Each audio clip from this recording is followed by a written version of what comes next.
Exercice numéro 1. On considère le filtre schématisé par la figure 1. À l'entrée du filtre, on applique une tension UE égale à UE max sinus de PNT, d'amplitude UE max égale à 2 volts et de fréquence N réglable. La tension de sortie est US égale à US max sinus de PNT plus phi.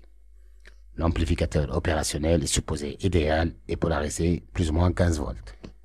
On suit la variation de la transmittance T du filtre, considérée en fonction de la fréquence N du générateur, et on trace la courbe traduisant l'évolution du gain G du filtre en fonction de la fréquence N, figure 2 de la page 5/5. Feuille à remettre avec la copie. Premièrement, en exploitant cette courbe, précisez en justifiant la nature du filtre considéré passif ou actif. Petit b, si la tension d'entrée peut être amplifiée ou non. S'agit-il d'un filtre passe-bas ou passe-haut? Deuxièmement, déterminer graphiquement la valeur du gain G0 du filtre. Petit b, une valeur approchée de la fréquence de coupure NC du filtre. La méthode utilisée sera indiquée sur la courbe de la figure 2.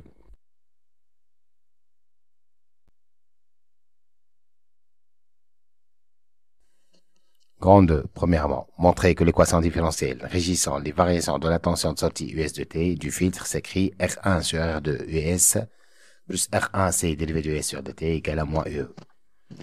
Petit 2. Faire la construction de Fresnel relative à l'équation différentielle précédente. Troisièmement, en exploitant cette construction, déterminer la transmittance T du filtre. On rappelle que T égale à US max sur UE max. Quatrièmement, déduire l'expression du gain du filtre peut s'écrire sous la forme G égale à 20 log de R2 sur R1 moins 10 log de 1 plus de pi n R2C le tout carré. Cinquièmement, petit a, déterminer l'expression du gain maximal G0, calculer sa valeur et comparer à celle obtenue graphiquement. On donne R2 égale à 2 R1. Petit b, quelles conditions doit satisfaire le gain G pour que le filtre soit passant? Petit c, montrer que les fréquences de coupure NC du filtre considéré a pour expression NC égale à 1 sur 2 pi R2C. Calculer alors sa valeur théorique, on donne R2 égale à 3,18 ohms et C égale à 0,47 microfarad. Petit d, pour N égale à NC, déterminer la valeur théorique de la tension indiquée par le voltmètre branché à la sortie du filtre.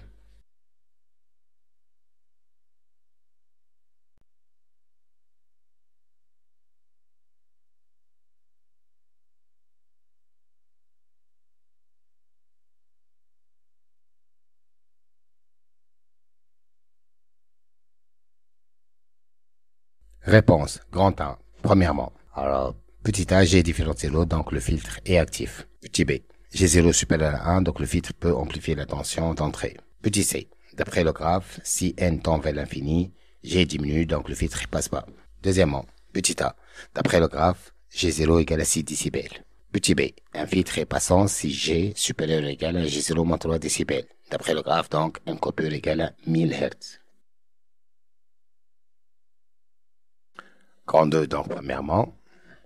Donc, la première maille en bleu, ça fait US plus epsilon plus R2 fois I2 égale à 0. Donc, US égale à moins R2 fois I2 moins epsilon. Donc, I2 égale à moins US sur R2 plus qu'epsilon égale à 0. À la deuxième maille en vert, donc US plus epsilon plus UC égale à 0. Donc, US égale à moins Q sur C moins epsilon. Q donc égale à moins C fois US.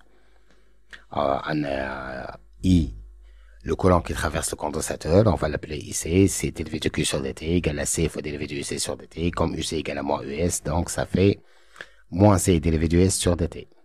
Donc, la dernière maille en rouge, donc E entrée égale à moins R1 et 1 plus epsilon, égale à 0, donc E égale à R1 et 1, donc I1 égale à EE sur R1. D'après la loi des neurones, I1 égale à I2 plus IC plus I-, I- égale à 0, epsilon égale à 0, donc E sur R1 moins US sur R2 moins C fois dérivé de S sur dt plus 0. Donc E égale à moins US fois R2 fois R1 sur R2 moins R1C fois dérivé de US sur dt. On va factoriser par moins, le zoo par l'UE, donc ça fait moins EE égale à US fois R1 sur R2 plus R1 fois C dérivé de US sur dt. On a multiplié donc par moins 1.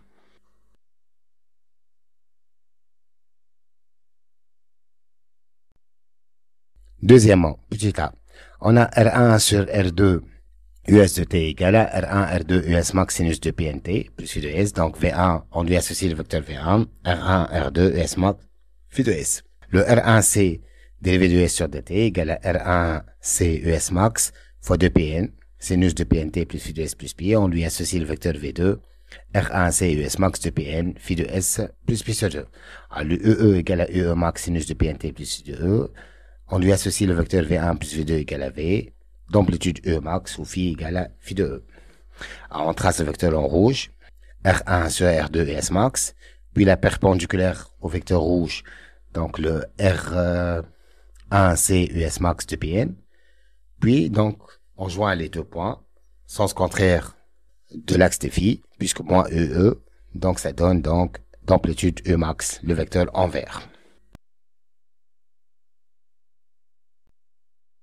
Troisièmement, on va appliquer théorème de Pythagore, ça fait E max égale R1 sur R2 US max le tout au carré, plus R1 fois C fois US max de Pn le tout au carré. En factorisant par US max au carré, ça donne donc E max au carré égale à US max au carré, facteur 2, R1 sur R2 au carré, plus R1 C de Pn le tout au carré. Alors, on va diviser par US max, ça donne E max au carré sur US max au carré, égale à R1 sur R2 le tout au carré, plus R1 C de Pn le tout au carré. Donc, on va faire l'inverse. Donc, US max au carré sur E max au carré égale à 1 sur R1 sur R2, le tout au carré, plus R1 fois C fois 2Pn, le tout au carré. En appliquant donc la racine carrée, ça donne T égale à 1 sur racine carrée de R1 sur R2 au carré, plus R1 C 2Pn, le tout au carré. Alors, on va multiplier le deuxième terme par R2 et diviser par R2. Puis, on va factoriser par R1 sur R2, le tout au carré. Donc, ça donne 1 plus R2C 2Pn, le tout au carré. On va faire sortir le R1 sur R2 au carré. Donc, racine théorique, ça donne R1 sur R2 fois racine carrée de 1 plus R2C 2Pn. Alors, on va multiplier par l'inverse. Donc, ça va être T égale à R2 sur R1 fois 1 sur racine carrée de 1 plus R2C 2Pn, le tout au carré.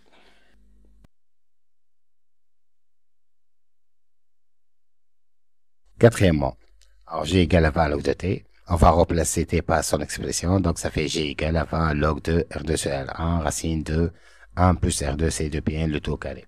Donc, log de A sur B, c'est log de A moins log de B. Donc, 20 log de R2 sur R1 moins 20 log de racine carrée de 1 plus R2 C 2Pn. Alors, ça fait donc 20 log de R2 sur R1 moins 20 log de, au lieu d'écrire racine carrée, donc on va écrire puissance 0,5. Ça fait donc log de 1 plus R2C 2Pn au carré, le tout à la puissance 0,5. Log de 0,5, ça fait donc moins 10. Donc, ça fait donc G égale à 20 log de R2 sur R1 moins 10 log de 1 plus R2C 2Pn, le tout au carré.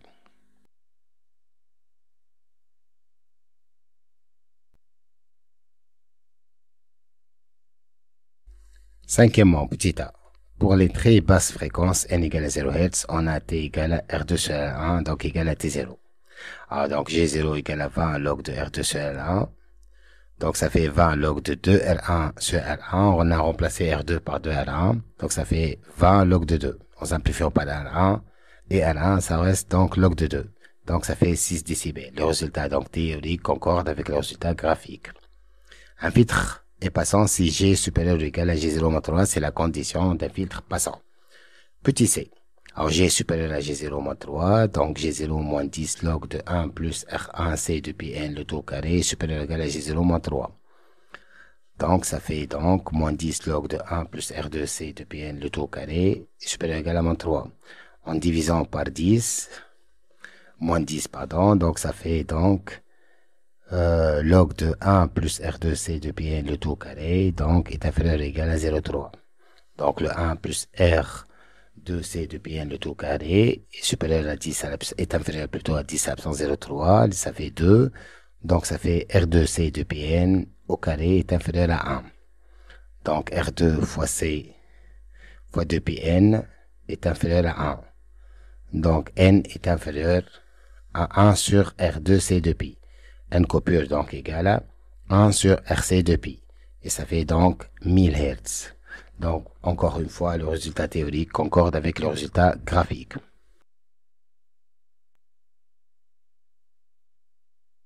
Petit c.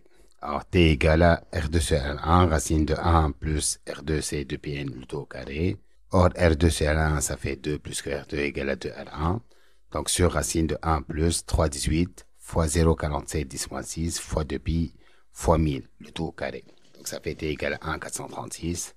Or, T égale à US max sur E max. Donc, US max égale à T fois E max égale à 1,436 fois 2, ça fait 2,872 volts. Tension de sortie.